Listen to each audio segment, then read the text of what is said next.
Orang tua saya bahkan tidak tahu siapa nama asli saya. Orang tua saya memberi nama saya tanpa sepengetahuan nama asli saya siapa. Siapa di sini yang punya nama asli? Coba di sini siapa yang punya nama asli? Tahu dari mana bahwa orang tua itu nama aslinya itu?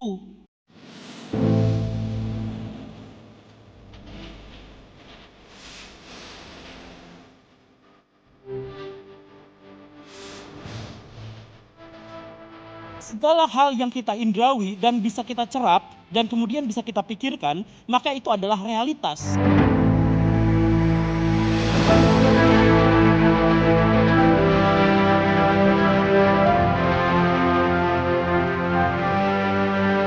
Assalamualaikum Baraya. Saya dipancing sama orang itu. Luar biasa padat sekali di sini sama makhluk gaib. Barusan ada Pak Bante dari situ ya. Saya punya cerita pengalaman yang agak aneh waktu di Jepang. Ada seorang biksu, dia datang ke bandara, ngurus-ngurusin paspor, ngurus-ngurusin visa yang semacam itu. Ada masalah di situ. Ditanya sama petugas bandara, Pak biksu, mohon sebutkan namanya. Kemudian biksu itu menjelaskan bahwa nama saya begini. Lalu petugas bandara berkata bahwa mohon maaf Pak, bukan nama sebagai spiritualis, bukan sebagai seorang biksu. Nama asli Bapak siapa? Si biksu itu tertawa. Memangnya siapa yang tahu nama asli saya? Pak, nama yang selama ini Bapak pakai sebelum Bapak jadi biksu, kata si petugas bandara itu. Kemudian orang itu mengatakan bahwa, oh itu nama yang diberikan oleh orang tua saya. Iya, itu nama yang diberikan oleh orang tua Bapak itu siapa? Lalu Pak biksu itu mengatakan, orang tua saya bahkan tidak tahu siapa nama asli saya. Orang tua saya memberi nama saya tanpa sepengetahuan nama asli saya siapa. Jadi siapa di sini yang punya nama asli? Coba di sini siapa yang punya nama asli? Akang namanya siapa? Itu nama asli. Nama pemberian orang tua kan? Tahu dari mana bahwa orang tua itu nama aslinya itu? Nah, pertanyaan ini adalah pertanyaan yang bisa ditertawakan oleh banyak orang, tetapi ini adalah salah satu perdebatan filosofis terpanjang dalam sejarah filsafat Eropa. Tentang apa yang sesungguhnya paling mungkin bisa kita ketahui. Jadi apa sesungguhnya yang esensial, apa sesungguhnya yang benar-benar nyata gitu. Jadi ada dua pandangan besar dari orang-orang di Eropa itu yang memandang bahwa yang pertama itu adalah bahwa segala hal yang kita indrawi dan bisa kita cerap dan kemudian bisa kita pikirkan, maka itu adalah realitas. Ada yang mengatakan yang lain sebaliknya, bahwa apa yang mungkin bisa kita lihat itu belum tentu itu realitas yang sesungguhnya. Sebagai contoh kita bawa pada pertanyaan Imam Al-Ghazali di dalam Munqidh min Dhalalnya. Dia katakan seperti ini. Saya melihat matahari dan saya melihat dengan sepenuh hati bahwa matahari itu tetap ada di situ, padahal dia bergerak. Dalam pikiran modern, saya sekarang tidak mungkin bisa mendengarkan detak jam. Tapi ketika ini malam hari dan semuanya senyap, itu bunyi tak, tak, tak, begitu kan? Saya berdiri di rel kereta api dan saya melihat ujung rel kereta api itu menyatu. Padahal sebenarnya tidak pernah menyatu. Maksudnya adalah indrawi kita sejak awal dibohongin oleh logika, oleh keadaan-keadaan yang ada. Saat kita melihat pesawat terbang jauh di atas sana, kita semua melihat bahwa pesawat itu kecil, padahal sejatinya dia besar. Maksudnya apa? Jarak itu menciptakan kebohongan-kebohongan pada mata, yang kemudian oleh mata dipahami bahwa pesawat itu kecil, padahal sesungguhnya besar. Artinya, mungkinkah apa yang kita lihat selama ini adalah kebohongan? Bukan realitas yang sesungguhnya. Jadi apakah yang asli itu bisa kita lihat atau tidak? Nah, pertanyaan inilah yang akhirnya menjadi pikiran-pikiran besar bagi filosof-filosof. Sampai ada filosof diantaranya Kant yang mengatakan bahwa realitas itu terbagi dua. Sesuatu aslinya memang seperti itu dan sesuatu yang kita lihat dalam kondisi seperti itu. Dan sesuatu yang kita lihat dalam kondisi seperti itu bukanlah sesuatu yang aslinya seperti itu. Makanya biksu Zen dari Jepang tadi itu dia bertanya sesuai dengan pertanyaan dari filosofis tadi. Saya nama aslinya siapa? Saya bahkan tidak tahu nama asli saya siapa. Orang tua saya tidak tahu nama asli saya siapa. Sekarang kalau misalkan kita hubungkan dengan realitas sekarang, siapa di sini yang ngaku waras? Cung, ngaku waras? Yakin waras? Oke.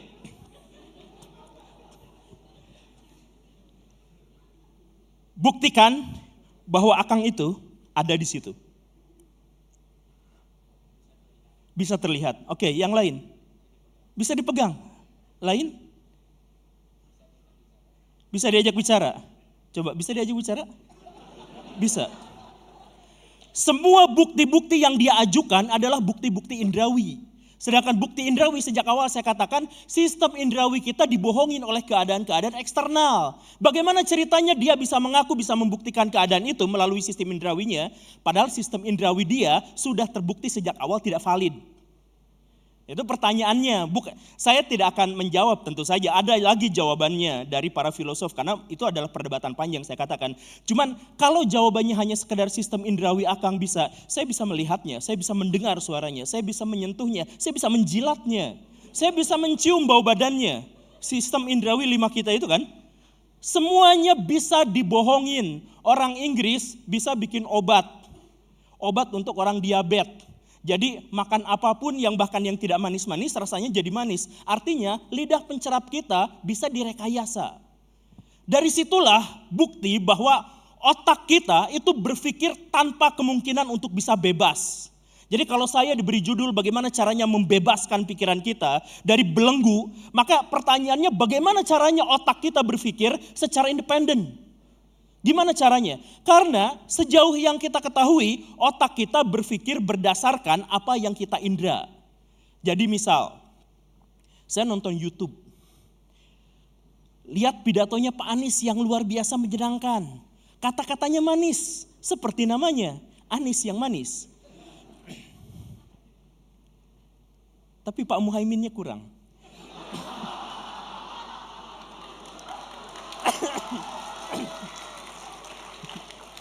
Saya mendengar kata-kata Pak Anies. Lalu saya terbuai. Lalu apa? Karena saya terbuai, saya pasang like di situ. Saya di YouTube itu saya pasang like.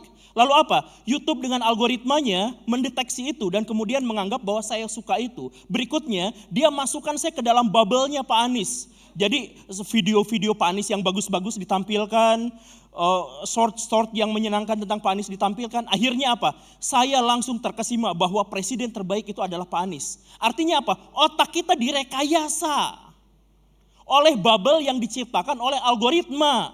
Jadi otak manusia yang alamiah itu ternyata dirusak dan direkayasa oleh artificial intelligence.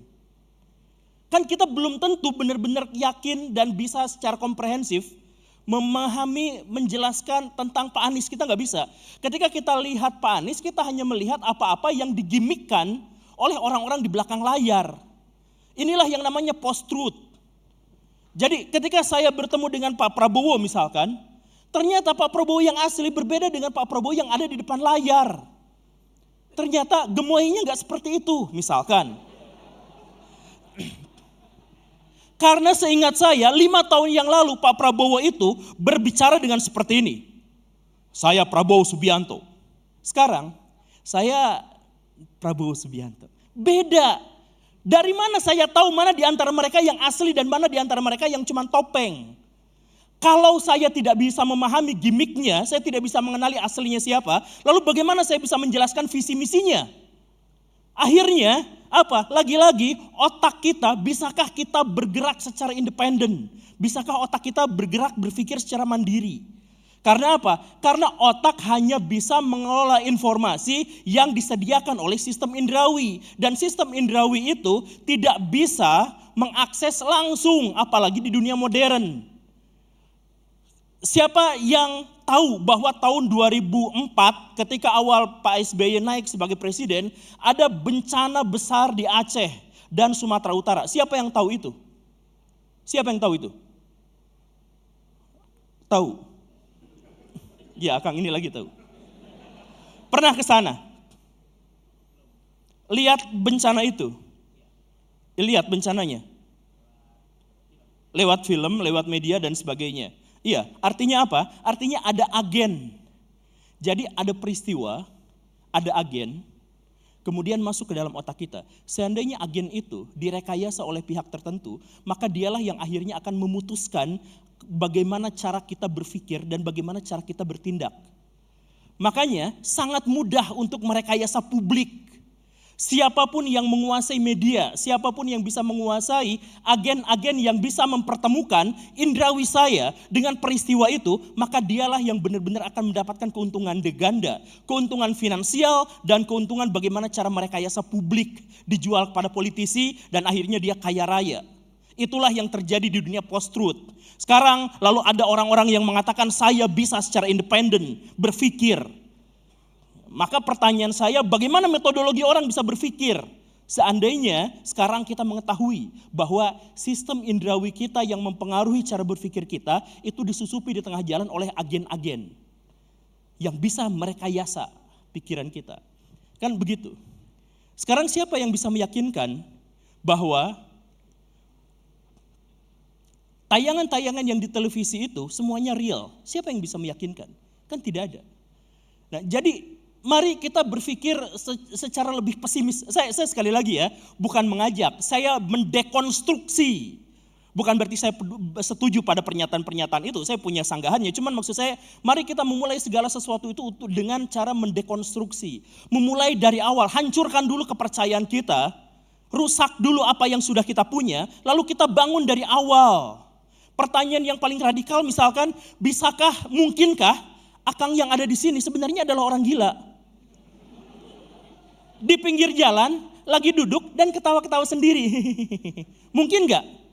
Dia merasanya nonton saya secara live, wah nonton artis seru misalkan.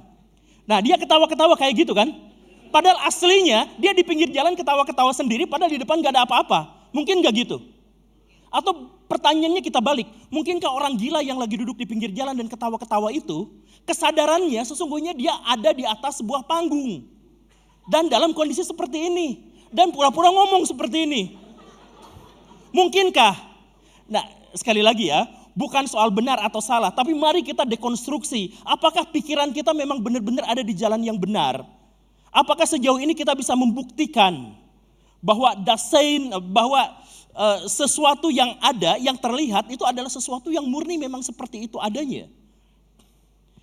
Karena ini di tahun pemilu, saya pengen dekat-dekatkan dengan realitas hari ini. Jadi mari kita berpikir secara skeptis dan mulai segala sesuatu dengan dekonstruksi.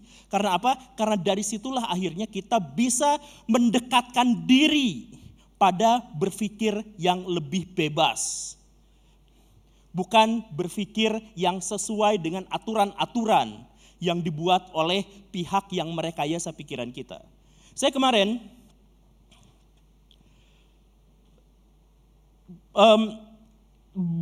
saya kemarin itu, kan saya gendut gini ya, berat badan saya itu 111 kilo. Kalau udah mandi 78 kilo. Dakinya coplok. Berat badan saya itu 111 kilo, tapi suatu waktu saya langsung turun jadi 108 kilo dalam kondisi yang sering sakit perut. Lalu saya searching ke Google dan kata Google ada kemungkinan bahwa itu adalah kanker usus. Saya kaget, wow, kanker usus. Saya langsung bilang ke keluarga saya, ada kemungkinan saya kanker usus, saya harus periksa ke dokter.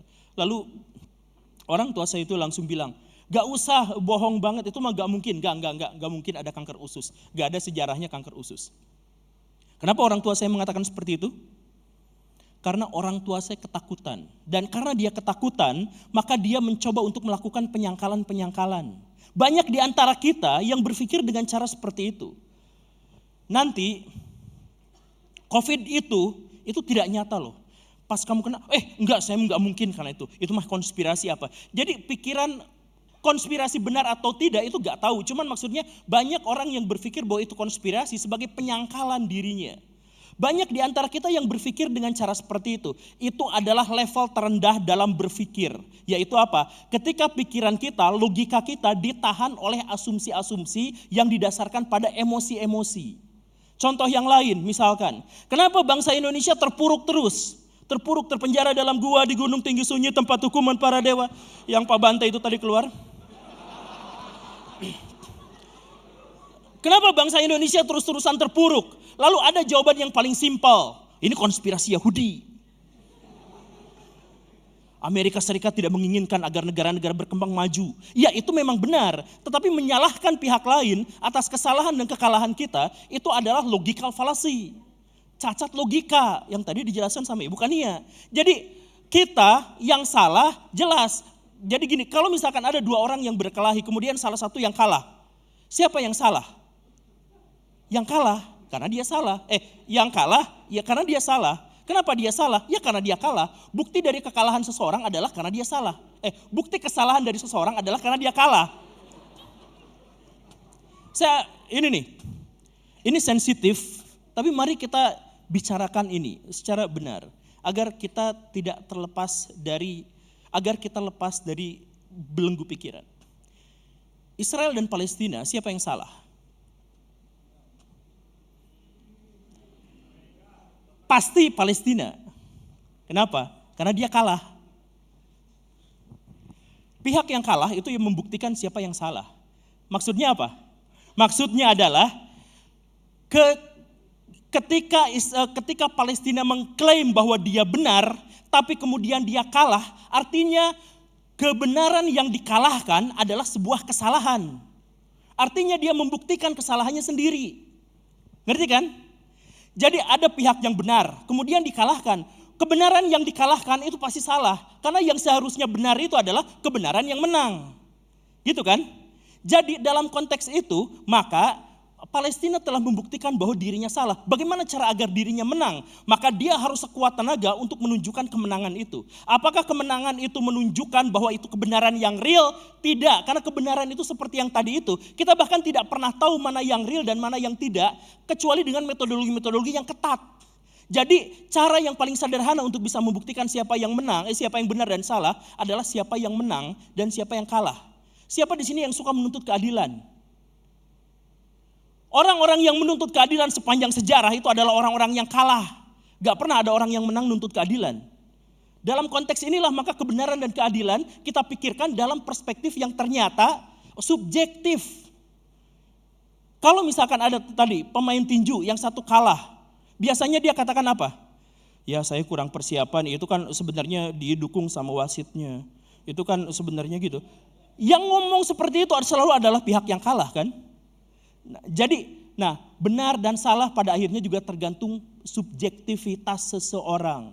Karena itulah, maka bendera kita adalah bendera merah putih. Kenapa bendera kita adalah bendera merah putih? Merah itu artinya kekuatan, keberanian, kebesaran. Putih itu kesucian, kebersihan, kebenaran. Artinya apa? Kekuatan itu ditopang oleh kebersihan dan kesucian. Kesucian itu bisa menjadi menang karena dia ada keberanian dan kekuatan. Jadi, ya udah tepuk tangan dulu. Saya tidak tahu status saya di sini apakah stand up comedian atau tulisan 3 menit lagi. Penjajahan. Saya pengen berbicara lebih panjang lagi, kenapa cuma dikasih 3 menit lagi? Mana panitianya? Tapi teman-teman yang ada di sini, yang jumlahnya sangat banyak, yang triliunan ini, saya ingin, ya bersama makhluk gaib dan lain-lain. Saya ingin menjelaskan bahwa hal pertama yang paling mendasar dari kegagalan kita dalam berpikir secara independen itu adalah emosi kita. Emosi kita yang tadi itu kita melakukan penyangkalan, kita melakukan displacement, kita salahin pihak lain atas kesalahan dan kekalahan yang kita timpakan. Itu adalah level terendah dalam berpikir. Tetapi kebanyakan dari kita masih seperti itu. Karena apa? Karena kita adalah makhluk biologis. Di mana kebutuhan-kebutuhan otak kita itu harus disesuaikan dengan emosi yang membuat kita senang. Kalau misalkan kita kalah berantem sama pihak lain, maka daripada kita evaluasi diri, lebih baik kita nyalahin pihak lain. Karena itu adalah paling menyenangkan diri kita. Kita akan melakukan pemakluman atas kesalahan-kesalahan kita. Karena rasa sakit atas kebersalahan dan rasa sakit atas kesalahan itu menyakitkan luar biasa. Itu besar luar biasa. Jadi ketika kita kalah, kita terpuruk. Tidak usah nyanyi lagi. Kita kalah dan kita terpuruk, akhirnya apa? Kita akan coba mencari cara gimana agar kita bisa memaafkan diri kita sendiri. Caranya menyalahkan pihak lain. Kalau mau berpikir secara independen, kalahkan dulu emosi itu. Kalahkan dulu masalah-masalah yang tadi itu. Nah, kalau sudah seperti itu, baru kita masuk pada pertanyaan yang berikutnya, yaitu bisakah kita berpikir secara rasional? Jadi waktunya habis. Saya Guru Gembul, mari menjadi anak muda yang berdaya sejak muda. Terima kasih atas penjajahannya. Assalamualaikum warahmatullahi wabarakatuh.